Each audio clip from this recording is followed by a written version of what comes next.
and trying to learn this speaking thing a lot more too.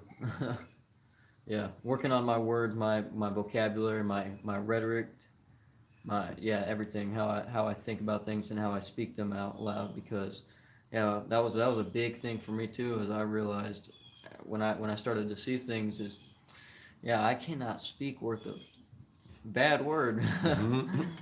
I couldn't speak worth a bad word. I really couldn't convey my thoughts or feelings in any kind of way because I didn't even understand them in the inside. So yeah, it's a learning process for everyone. It's going to be a learning process for everyone, a growing process. Yeah, growing process. Yeah, I ain't learning to it, but Yeah, oh yeah, but it's so liberating and freeing, and but that doesn't mean liberating and freeing in the fact, or in the meaning of let's go do whatever we want. Not that kind of freeing. It's a freeing of the fear and the worry and the labels and the fighting and the bickering and the nonsense. It's so freeing because you and the realize just how expectations fake it and all is. All the set up fights and groups and different this and that. Argue about this issue or that issue.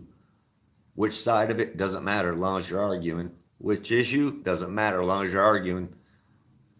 Like, so to me, like seeing through the nonsensical layers of theater in all of these different, now I'll say aspects of life, because they are aspects or angles of life.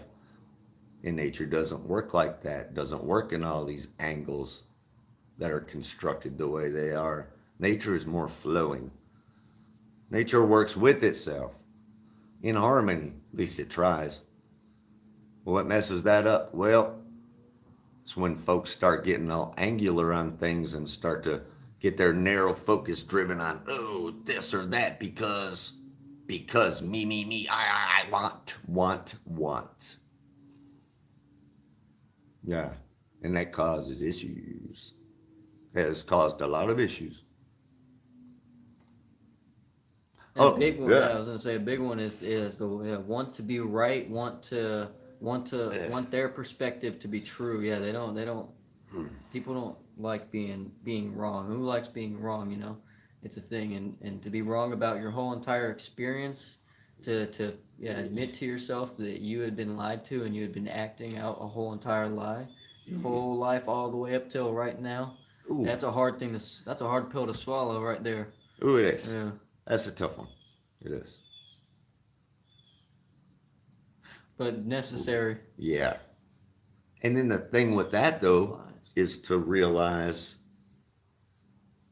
that the things that were taught and the deceptions that were fallen under, they were already there. They were already taught. So it's not about blaming this teacher, that teacher, or the other, because they simply didn't know either.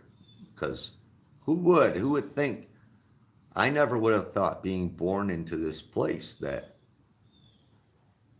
my name itself was really literally on my birth certificate, which was a receipt for my energy to be used for some fake currency somewhere. Like, yeah, I really don't care about any of that. I really don't. But just the realization of that name on there was really indeed a slave name on the receipt my mother was given for me by an entity, an organization to use as they saw fit. And then to say that, yep, you are now a part of this organization, whether you want to be or not, doesn't matter. Here's your slave papers and number, your number assigned, here's your whatever. It's weird. It really is. And then at first it was because I had an attachment to that name. I had an attachment to that history.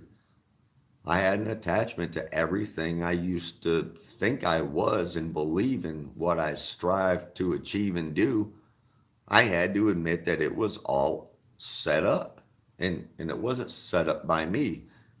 That's the thing. It was set up before I got here, and I just played in it. I played out whatever role I chose, and I played a role. I acted out literally not just figuratively or allegorically, literally, I acted out a life experience based on belief, not knowing. And that was a hard thing for me, uh, not to accept, because it came as a acceptance like that, because I was on my way out, like I said before, but health wise I was, yeah. But anyway, it hit me like a ton of bricks. So accepting it was no problem. I was forced kind of to accept as my reality melted and all the concepts and beliefs melted. I was forced to accept that I had been fooled, and I was playing the role of the fool throughout my life based on my beliefs. But there's also no one to blame. So to me, that's important to know that you can't blame a bunch of folk that are in the same position, were put in the same position as you were. And for a long time before any of us were here, we were all put in those same positions, just like our parents and grandparents and whoever. I don't know the history of this place, and I don't believe most of it. But that's irrelevant to me, to the present moment. While the history itself is very relevant, and the truth would be very, very helpful to get, so everyone could fill all those holes that are inside them of not knowing, like the kind of the backstory of the who, what, why, where, how of all of this from a really honest, truthful, whatever perspective. A very open, just not trying to hide any kind of knowledge, just let everyone know, so everyone doesn't, so folks don't have this not knowing where we come from and get caught up on this different angels and aliens and different dimensions and different this and different that. It keeps them so far outside of this physical reality right here on the ground, that is also a very spiritual reality right here on the ground in the present moment, every moment, that they stay disconnected. That's how I stayed disconnected for so long. So yeah, so what was hard for me wasn't the acceptance, it was the reconciliation of all those beliefs and the distillation of those beliefs into some kind of knowing wherever I could find it, and getting rid of the other. And if it was too much nonsense, discard the whole thing. And that was how I had to reconcile my own reality and experience with what I was experiencing in the present moment. And it was a rough process at first. Strange process, but so invigorating It was a as scary well. process.